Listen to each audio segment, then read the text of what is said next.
Hello everybody, welcome back to another video. So today, as one of you guys in the comments right here requested, is I should update my controls video about Brick Rig, since this game it has moved a long way ever since that video, which by far is my most popular video with 26,000 views last time I checked and counting, which really means a lot to me. But again, I can't always keep up with what you guys give me as standards, but I will try my best.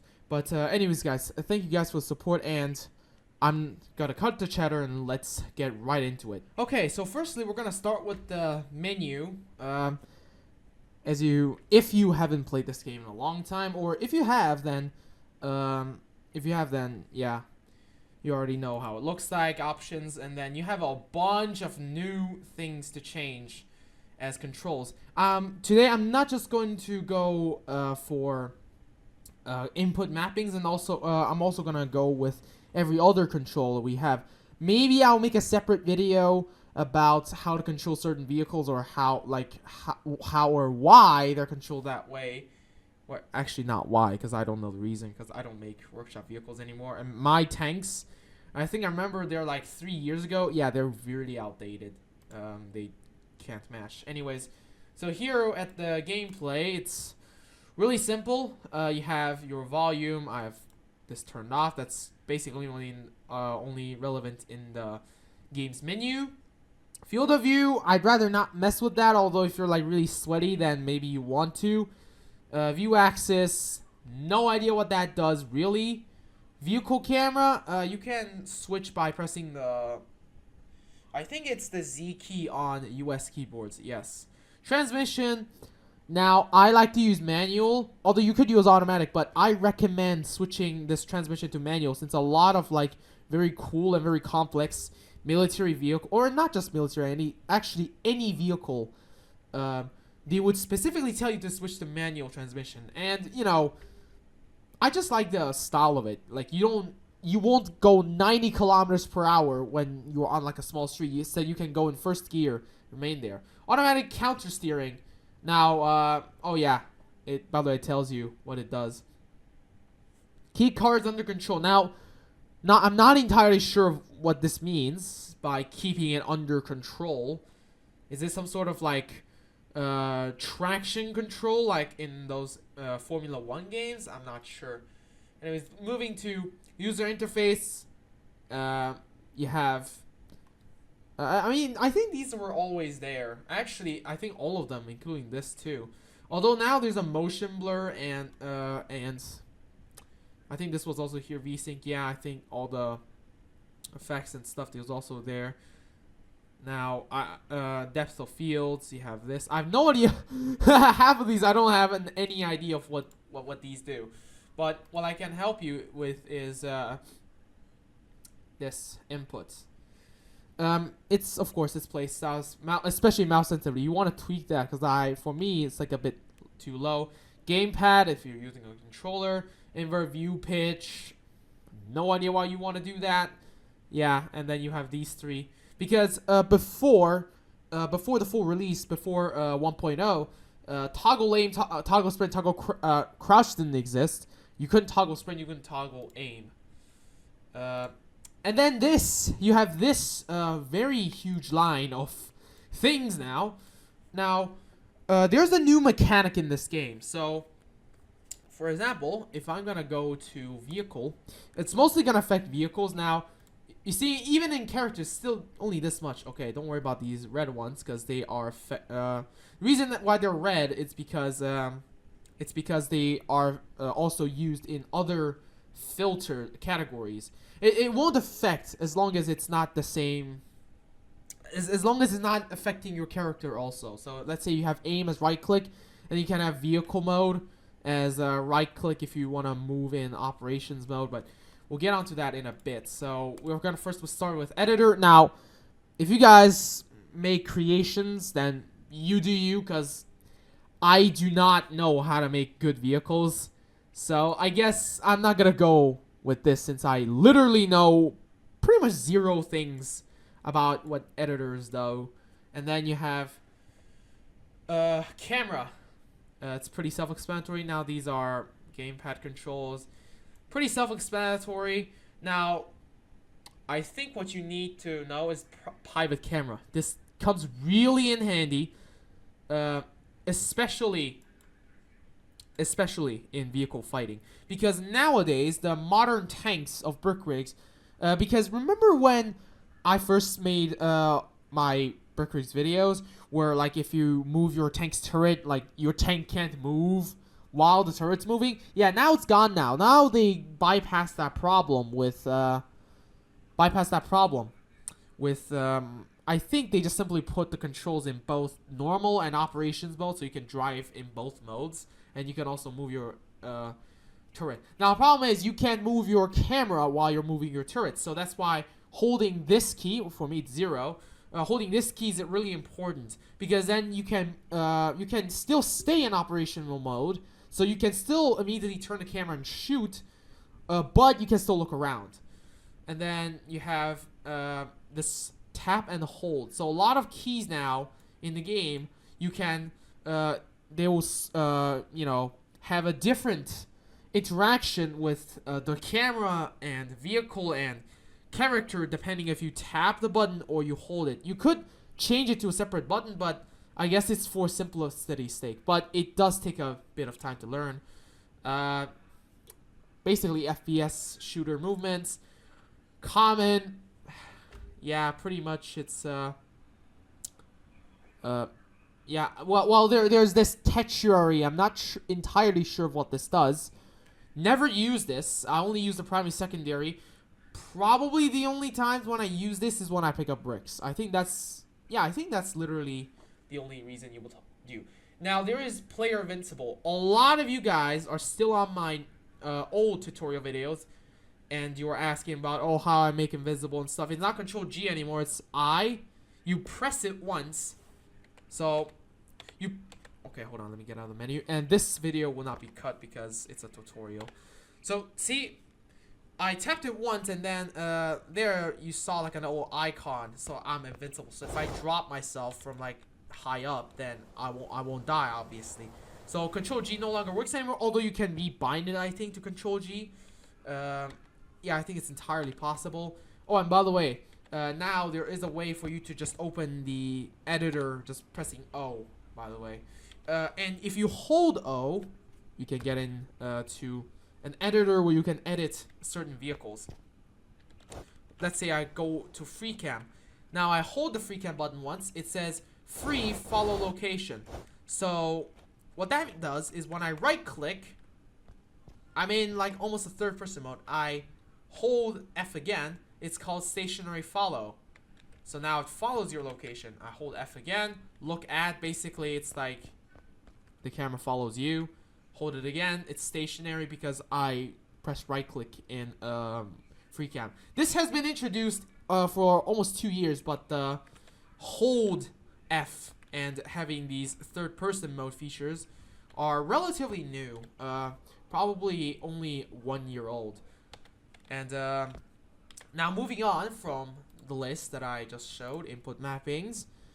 So hold is to make a vehicle invincible. So let's say I get this tank, I hold it, and now it's invincible. And then I can press it, and then I'm not invincible. So the tank is, but let's say somebody shoots me with an armor-piercing round, then I can still die, even if it's an invincible tank.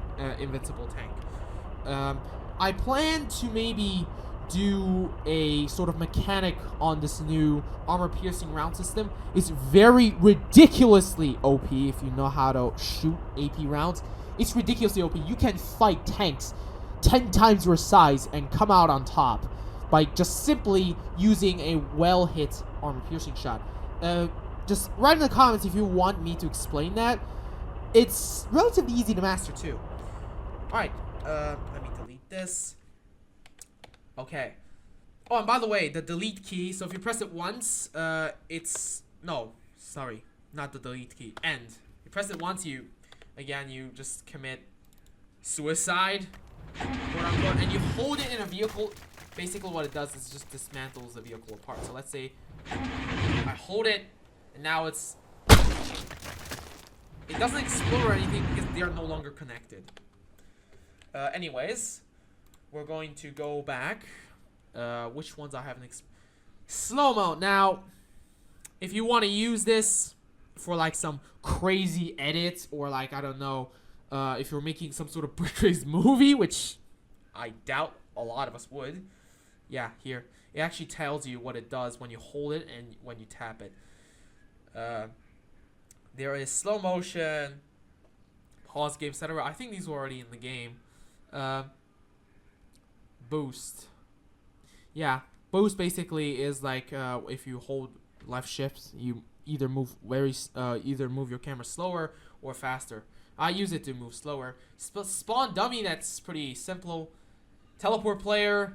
I mean, a lot of these basics, when I'm rushing here, you can check in my old tutorial. They're still relevant, and then only focus on things that are, you know, different from that video.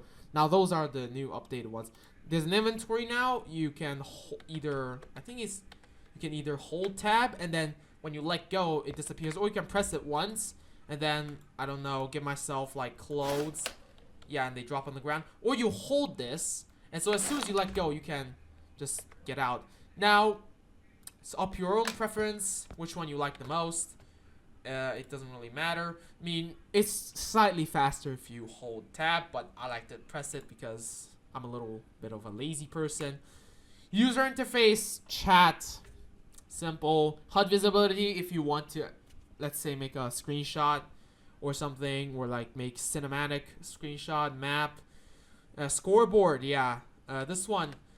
Now, this is how you change coalitions now. So you press caps lock. Now, this is going to be a sound for me, because I want to know when caps lock is on, and then you can switch teams. And I think, finally, if we go to vehicle, this undoubtedly is, of course, the most. Auxiliary up and down, so page up and down. I think a lot of these stayed the same, but some have changed. For example, you have cycle siren. So what you used to do is you press N once, and then it has a siren, and you press 1, 2, 3, 4 to cycle. Meanwhile, here you hold it to get the siren on, and you tap it to switch between different tones of siren. Now, disable steering and inverted steering used to be 2 different buttons. Now, remember, it's 1 button. You tap it once to get disable steering. You hold it to get inverted steering. It gets really important when you're in advanced tanks, when they have night vision and they have rangefinders, etc., etc. Yeah, by the way, those are a thing. And also, there are guided missiles in the game now. Our newest addition is proximity detonated guided missiles. Basically, fully autonomous guided missiles. But we will get onto that on a different video, since this is just for very basic controls of everything. And listen, I'm just here to roughly tell you what does what and like what has changed. If you want to change it yourself, then you might want to hop onto this menu and tweak the settings a bit. I mostly stayed the same. There are some, like Fire Action 3, 4, I bind it to different keys. Like, these are numpads. If you don't have a numpad, I recommend binding these into, you know, certain numbers on your keyboard. For example, I don't know, anything beyond 3, because those are no longer inventory keys. You have Handbrake. Oh, and by the way, another thing about Handbrakes is that now you could, I'll actually just show it to you. So let's get into I only have tanks and stuff because I like tanks. You know what? Let's stay with the tank. So let's get this one. So this one's electric, but it doesn't matter. It's the same principle. So basically, you could either press Handbrake. It's like a toggle key. It's like a toggle key, and then you could hold it. If you hold it for like longer than, I think it's longer than 1 second, it registers as not a toggle key. And so see, I let go and it's gone. So you could either choose to press it. Press it when you want to stop for like, let's say firing shot.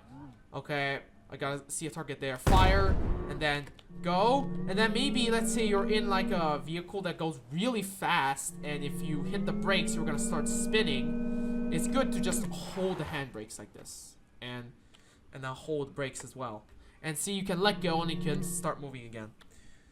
And I think that's about it for today's our small little refresher for our tutorial. Now, as I said, most controls stayed the same, like these fire action keys. For basically, if anybody is like ridiculously fresh new, please check out my other video, my other tutorial. Now, that one's very poorly made since I, you know, was a little kid compared to what I am now. But fire action keys basically are the keys that you use to operate vehicles. So basically, fire action 1 is left mouse. Fire action 2, I think that changed to numpad 2. I changed it back to middle mouse click. Fire action 3, it's numpad 3. Fire action 4 is numpad 4. But there is a new feature of where, for example, if I move the turret, you could press Z, and then you see that thing there? If you press Z, you can toggle between the fire action, so you no longer have to press your numpad. Instead, let's say I want to use high explosive tanks and I don't want to constantly press numpad 2. I could do that. But let's say if I want to use machine guns, I can simply hold my left click. So basically what pressing Z does, basically it turns the fire action keys, all of them, to your left click on default. So 1 is on default when you enter a vehicle. 2, and then you can, you know, cycle by pressing Z. So for example, you only want to fire high explosive rounds in this tank, although it could be different for other vehicles. So now I will only, basically what it will register is I'm pressing numpad 2, but I'm pressing left click. So it's kind of pretty neat. Oh, I accidentally pressed end there. And that's about it. Guys, please subscribe and like this video, and also please comment if you want tutorials, for example, about game mechanics, how vehicle mechanics work, how projectile ballistics work now, because now it's way different than it used to be. Because you know, back when it was the critical Umbreon period, you could dominate an entire server with just one tank. Now Umbreon is severely underpowered now to these new tanks, where with one well-placed AP shot, you could instantly take out a mouse or like a mega tank that is like 200 bricks big, you know, in height. You know, so like big tanks, you can take them out with one shot. But anyways, guys, thank you guys so much for watching this video. Hope you guys enjoyed, and hope you guys I have helped you guys in you know, getting to know these new controls and new mechanics. And I will see you guys in the next one.